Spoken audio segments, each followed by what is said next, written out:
आज कारगिल विजय दिवस की 23वीं वर्षगांठ है। कारगिल का युद्ध 1999 में मई जुलाई के बीच हुआ था और इस साल हमारा देश 24वां कारगिल विजय दिवस भी मनाने जा रहा है। आज ही के दिन यानी 26 जुलाई को भारत ने कारगिल युद्ध में पाकिस्तान को हराकर जीत का परचम लहराया था। लेकिन ये जीत आसान नहीं थी। इस जीत के लिए कई वीर सपूतों ने भारत माँ के लिए अपने आप को न्योछावर कर दिया। उनका बलिदान हम सभी भारतीयों के लिए हमेशा प्रेरणा और ऊर्जा का स्रोत रहेगा। जब तक ये दुनिया रहेगी उनको याद किया जाएगा। ये तस्वीर है दोस्तों कारगिल विजय युद्ध में हीरो बने विक्रम बत्रा की।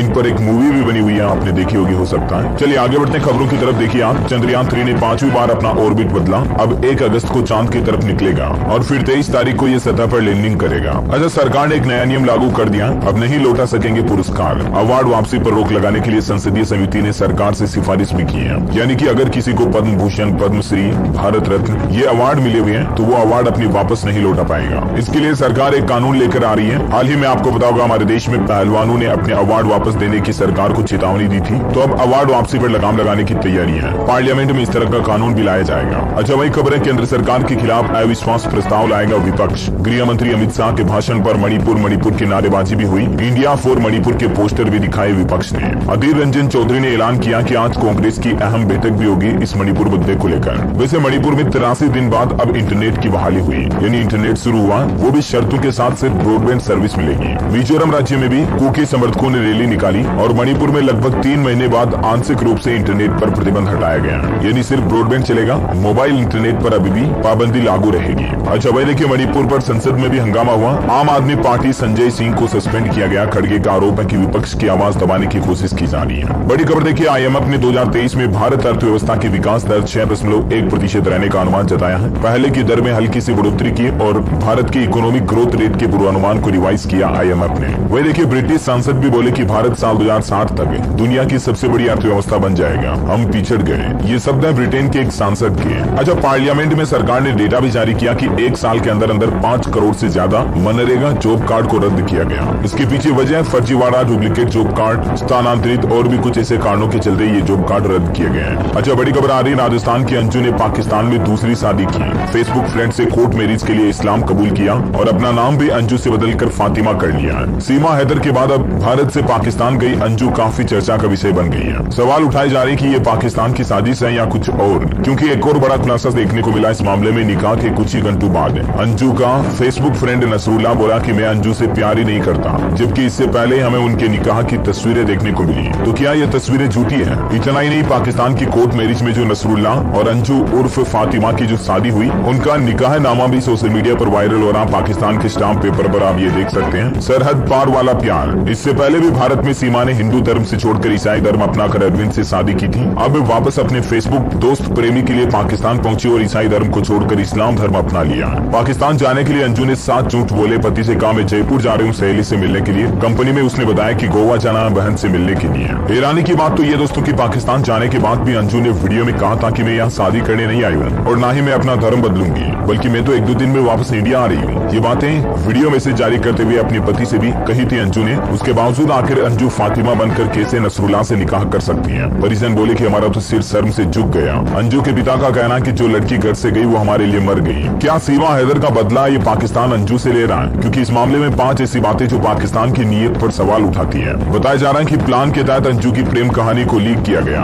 अभी इसी वक्त ही पाकिस्तान में अंजू को बुलाना एक साजिश का हिस्सा हो सकता है। अंजू पर दबाव डालकर वीडियो जारी कराया गया। अंजू का जबरदस्ती धर्म परिवर्तन करवाया गया और उसका नाम भी बदला गया और अंजू की जबरदस्ती शादी करवा कर निकाह नामा भी वायरल किया गया। ये सब सीमा हैदर का बदला लेने के लिए पाकिस्तान ने जानबूझकर किया। वहीं इधर हमारे भारत के मौलाना शहाबुद्दीन रजवी का कहना है, जो कि ऑल इंडिया मुस्लिम जमात के राष्ट्रीय अध्यक्ष हैं, उनका कहना कि ये शादी जायज है। भले ही अंजू ने पहले वाले पति को तलाक नहीं दिया, फिर भी हमारे इस्लाम में ये शादी जायज है। पति छोड़ा, लौटने का वादा भी तोड़ा, अपना धर्म भी छोड़कर ईसाई से इस्लाम जोड़ा और नसरुल्ला से निकाह कर रोमांटिक वीडियो भी डाला। बताया जा रहा कि ये सब वीडियो जबरदस्ती बनवाई गई उसे धमका कर, क्योंकि अंजू अभी जिस मुल्क में है उस मुल्क के लोगों की हकीकत हम सभी भली बात ही जानते हैं। हालांकि अब भारत सरकार ने भी इस मामले पर जांच बैठा दी है और देखते हैं आगे क्या अपडेट सामने आते हैं। एक भारत की लड़की का सवाल है तो न्यूज अपडेट में आपको बताता रहूंगा। और इधर हम बात करें सीमा हैदर मामले की, तो सीमा का प्रेमी सचिन घर से गायब है। बताया जा रहा है कि ATS पूछताछ के लिए सचिन को फिर से उठा ले गई और सीमा को डिटेंशन सेंटर भी भेजा जा सकता है। बताया जा रहा है कि पाकिस्तानी हसीना सीमा हैदर की सचिन मुश्किलें बढ़ा सकता है, क्योंकि सचिन के रिश्तेदारों का रिकॉर्ड भी खंगाल रही है ATS। भारत में घुसने के लिए सचिन ने सीमा हैदर के लिए प्लान A और प्लान B बनाया था। 15 दिन लेकिन इनका नेपाल वीजा ही इस प्लान का बड़ा हिस्सा था। बॉर्डर पर चकमा देकर के प्लान को अंजाम दिया गया। तो ये सीमा हैदर से जुड़े अपडेट्स हैं और चलिए आगे बढ़ते हैं फटाफट से अगली बड़ी खबरों की तरफ। देखिए आप, सहारा रिफंड पोर्टल पर अब तक 7 लाख लोगों ने आवेदन किया और 158 करोड़ रुपए क्लेम भी हुए हैं। सरकार का कहना है कि पहले फेज में 4 करोड़ निवेशकों को रिफंड मिलेगा। 18 जुलाई को गृह मंत्री अमित शाह ने यह पोर्टल लॉन्च किया था, आपको पता होगा। अच्छा, वह देखिए उत्तर प्रदेश के मुख्यमंत्री योगी आदित्यनाथ सरकार ने बड़ा फैसला लिया। यूपी में राजभर जाति को अनुसूचित जनजाति में शामिल कर दिया। राजभर समाज के लिए योगी सरकार का यह ऐतिहासिक फैसला माना जा रहा। अब आरक्षण वगैरह के फायदे मिलेंगे उनको। अच्छा, खबर है कि भारत की आबादी 1 जुलाई को 139 करोड़ हुई।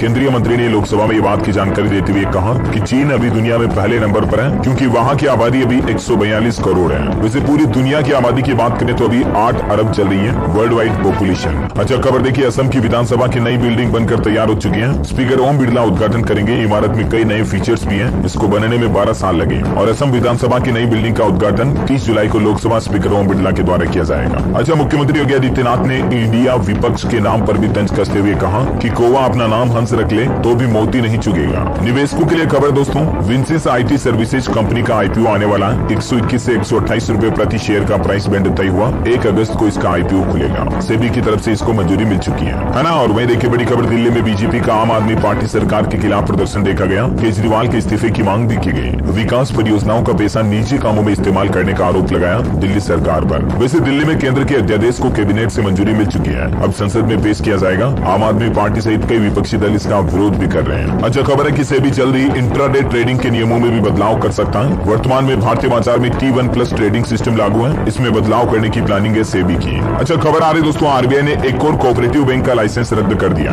और ग्राहक अपने ही खाते से पैसे नहीं निकाल पाएंगे। लिमिट लगा दी गई है। रिजर्व बैंक की तरफ से बेंगलुरु स्थित नेशनल कोऑपरेटिव बैंक को लेकर यह फैसला लिया गया। आरबीआई का कहना है कि खाताधारक अपने खाते से 50,000 रुपए ही निकाल पाएंगे। आपको बता दूं, इस बैंक की राजधानी बेंगलुरु में 13 शाखाएं हैं और इस बैंक पर कुछ पाबंदियां लगा दी है, जैसे बैंक नए लोन जारी नहीं कर सकता है और आपके जमा पैसों में से आप 5 लाख रुपए तक का दावा कर सकते हैं, लेकिन फिलहाल 50,000 रुपए ही निकालने की इजाजत है। आरबीआई की तरफ से 24 जुलाई को इस बैंक के ऊपर भी ये पाबंदियां लगाई गई है, अगले 6 महीने तक के लिए। वैसे बैंकिंग न्यूज की बात हो रही है तो देखिए, अगले महीने अगस्त में 14 दिन बैंक बंद रहेंगे, कामकाज नहीं होगा। 4 रविवार आएंगे तो शनिवार के अलावा 8 दिन और अलग अलग जगहों पर बैंकिंग हॉलीडेज रहने वाली है। कुछ त्योहार फेस्टिवल वगैरह भी रहेंगे, इसके चलते ये आप कंप्लीट लिस्ट देख सकते हैं, तारीख वाइज अलग अलग बैंक में कितनी छुट्टियां रहने वाली है अगस्त में और किस किस वजह से, है ना। अच्छा, खबरों में आगे बढ़े इससे पहले आज के मौसम समाचार पर नजर डाल लेते हैं और एक छोटी सी रिक्वेस्ट आपसे, सब्सक्राइब करके बेल आइकन दबा देना। इस पर आप एक लाइक भी कर देना फटाफट से, है ना। चलिए मैं आपका टाइम वेस्ट नहीं करते हुए सीधे ले चल रहा हूँ खबरों में। देखिए आप, बंगाल की खाड़ी में चक्रवाती तूफान बन रहा है। इसके चलते 12 राज्यों में अलर्ट जारी किया मौसम विभाग ने। उड़ीसा, आंध्र प्रदेश समेत कई जिलों में इस तूफान की वजह से भारी बारिश और भूस्खलन जैसी घटनाएं देखने को मिल सकती है। 25 से 27 जुलाई के बीच उड़ीसा के तटीय इलाकों पर 45 से 55 किलोमीटर प्रति घंटे की रफ्तार से हवाएं भी चलेगी। मछुआरों को समुद्री इलाकों में जाने से मना किया मौसम विभाग ने अगले 3-4 दिन तक। उत्तराखंड से लेकर गुजरात तक 12 राज्यों में बारिश का अलर्ट है। तो वहीं देखिए, यमुना नदी फिर से उफान पर चल रही। मथुरा में खतरे के निशान से 23 सेंटीमीटर ऊपर जलस्तर पहुंच चुका है। एक बार फिर से बाढ़ की आहट ने लोगों की नींद छीन ली। हिमाचल और उत्तराखंड समेत कई राज्यों में भारी बारिश के आसार। 27 जुलाई तक ऑरेंज अलर्ट जारी। यमुना के बाद हिंडन नदी का जलस्तर बढ़ा। नोएडा में सैकड़ों वाहन डूबे। हिमाचल में 24 दिन में 27 बार बादल फटे। 158 लोगों की मौत हुई। पंजाब में आज भी बारिश का अलर्ट है। भाखड़ा डैम में पानी खतरे के निशान से 25 फीट नीचे पहुंच चुका है। करतारपुर साहिब के लिए यात्रा भी शुरू हो गई। वैसे पंजाब में भी अभी दोस्तों 19 जिलों के 1500 गाँव में अभी बाढ़ का खतरा मंडराया हुआ है, लेकिन अभी भी पंजाब राज्य को बाढ़ प्रभावित राज्य घोषित नहीं किया गया।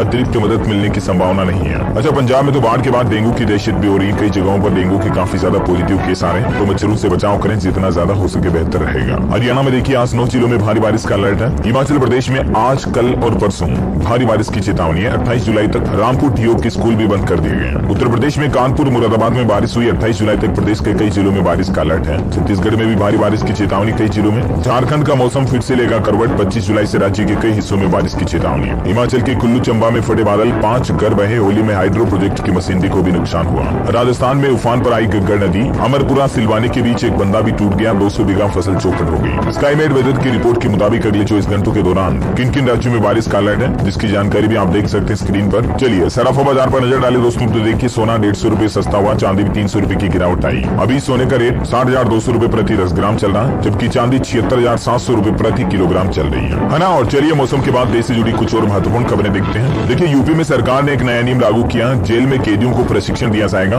और बाकायदा सर्टिफिकेट भी दिया जाएगा। उसके आधार पर जेल के कैदी नौकरी भी पा सकेंगे। अच्छा, बिहार सरकार का नया प्लान, बिजली चोरी रोकने के लिए आर्टिफिशियल इंटेलिजेंस का सहारा लेगा बिजली विभाग। इसके लिए बिहार राज्य में 1 अगस्त से ही raid and FIR management system portal शुरू किया जाना। और इस पोर्टल का मकसद है AI के जरिए बिहार में बिजली चोरी पर रोक लगाना। बड़ी खबर आ रही है, भारत में बढ़ रही आंखों की बीमारियां, अंधापन। एम्स के 17 विजन सेंटर्स पर फ्री में इलाज भी करा सकते हैं आप। दिल्ली NCR में और भी इस तरह के विजन सेंटर खोलने की तैयारी की जा रही है, क्योंकि आजकल आपको बता दूं हमारे देश के कई राज्यों में आई फ्लू काफी ज्यादा बढ़ गया। छत्तीसगढ़ में भी देखिए तेजी से फैल रहा आई फ्लू। बिलासपुर में 2 दिन में ही 500 मरीज मिले। दुर्ग में स्कूली बच्चे सबसे ज्यादा संक्रमित हुए। आई फ्लू होने के बाद आंखें आने लगती है, सूज जाती है, लाल लाल होती है, आंखों में खुजली चलती है। अगर ये लक्षण दिख रहे हैं तो तुरंत डॉक्टर से चेकअप करें। मेडिकल भाषा में इसे कंजक्टिवाइटिस कहा जाता है। इससे बचने के लिए कुछ सावधानियां रख सकते हैं आप। भीड़ भाड़ वाले इलाकों में ये बीमारी तेजी से फैलती है और इसीलिए बच्चे जितना हो सके आइसोलेशन